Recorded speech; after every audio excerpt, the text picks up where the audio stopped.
Today we're talking home speakers, and you're probably confused about which model might be the right one for you. There's so many options, so many different styles on the market that it could be really confusing. You could waste your money buying something that maybe you don't need. So today we're going to talk about 5 different types of home speakers and why you may want to consider one option over another. Join us as we deep dive into this. In-wall or in-ceiling speakers. So in-wall or in-ceiling speakers, they're also known as architectural speakers, and they're essentially speakers that are designed to be built into the architecture of the home, either recessed into a wall or recessed into a ceiling. You've probably seen these in a lot of different locations in other homes where you should see like a perforated grill on the ceiling or on the wall. They're designed to disappear or be nearly invisible and be more seamless with the overall environment of the home. We use them a lot in theaters. We use them a lot for distributed audio, music systems throughout the house. Places where you don't have a lot of room or you don't want to deal with the clutter of speakers and equipment, we can put them in the wall, put them in the ceiling, and keep them out of the way. The drawback to in-ceiling speakers that you want to consider, or in-wall speakers, is that a lot of times they don't have quite the room that you can get low end from them because they're a little bit of a limited form factor, they're a smaller footprint, and so we can't produce a lot of bass in some scenarios with those types of speakers. So you want to keep that in consideration. We use them a lot in big open rooms as well. And then in theaters especially, we'll do in-wall speakers where we're trying to get the sound to come from the screen. Bookshelf or freestanding speakers. So bookshelf, freestanding speakers, everybody has seen a freestanding speaker. Picture the Flight of the Bumblebees, the guy sitting in the chair with the sound just knocking him back.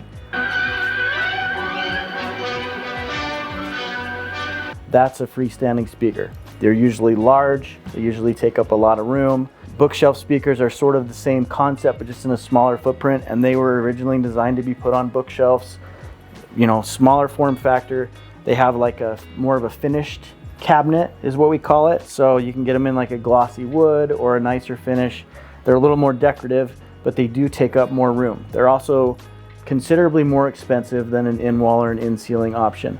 The benefit to them though is that you're going to get more sound range. They're capable of producing what we call full range. They have built-in subwoofers, built-in mid-drivers, built-in tweeters.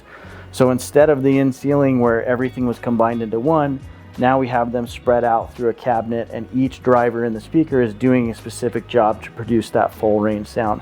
So if you have the room and you're looking for that higher fidelity or higher quality audio, then a freestanding speaker might be what you're looking for. Invisible speakers.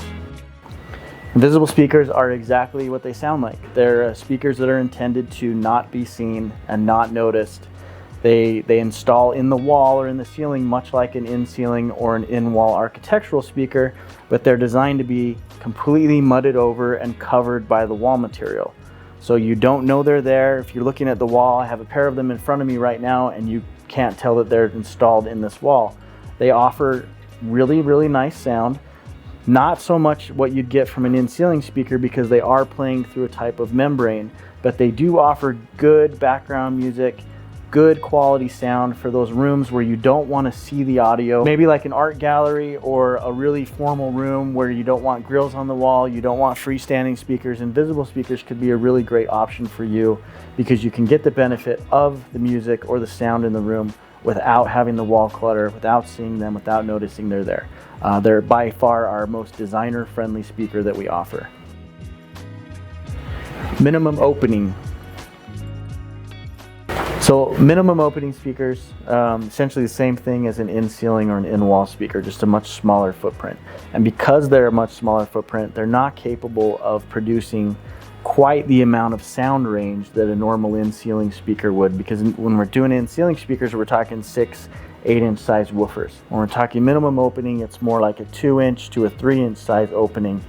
So that can't produce that much sound. So in order to do it correctly, you actually have to design more speakers into a scenario and then external subwoofers. That way you're able to get the full range sound distributed evenly throughout a space, but you're getting the benefit of the smaller openings so you can match your architectural lighting, you can match maybe some of the other openings in your ceiling, and you're not as drawn away aesthetically to the ceiling plane because everything is pretty much the same form factor. Soundbars. So everyone knows what a soundbar is.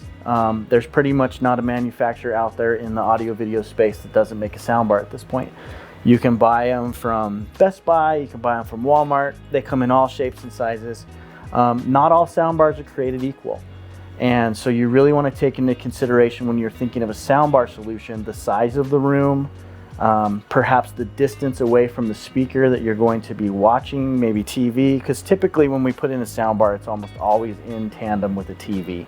That's typically what the soundbar was invented for, was just to create or supplement TV sound a little bit differently.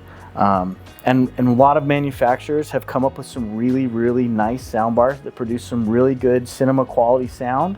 And then there's some that are much more budget friendly. And there is a wide range of cost difference between the higher end and the low end. And so partnering with somebody who can help you make those decisions and discuss the overall room space will help you buy the correct soundbar instead of just buying one and then being disappointed with it. Hopefully this information has been helpful for you. What we really want to do is be able to assist and give you the information that you need to make educated decisions for your spaces, for your remodels, for your new homes, so that you're not wasting money on technology that you don't need. If you need a hand or you need some outside advice, we'd be happy to help. You can reach us through our links, through our profile page or at the bottom of this video. And someone on our team would absolutely love to talk to you and try and help you get to the right decision.